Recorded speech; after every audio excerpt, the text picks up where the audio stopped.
பசி இருக்கும்.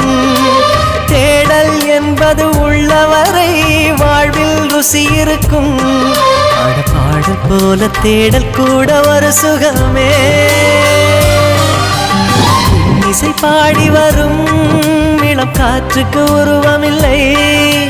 காற்றலை இல்லை என்றால் ஒரு பாட்டொலி கேட்பதில்லை. ஒரு கானம் வருகையில் உள்ளம் கொள்ளை போகுதே. ஆனால் காற்றின் முகவரி கண்கள் அறிவதில்லையே. இந்த வாழ்க்கையே ஒரு தேடல் தான். அதை தேடி தேடி தேடும் மனது தொலைகிறதே.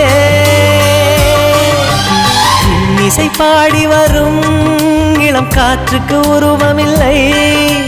காற்றலை இல்லை என்றால் ஒரு பாட்டொலி கேட்பதில்லை.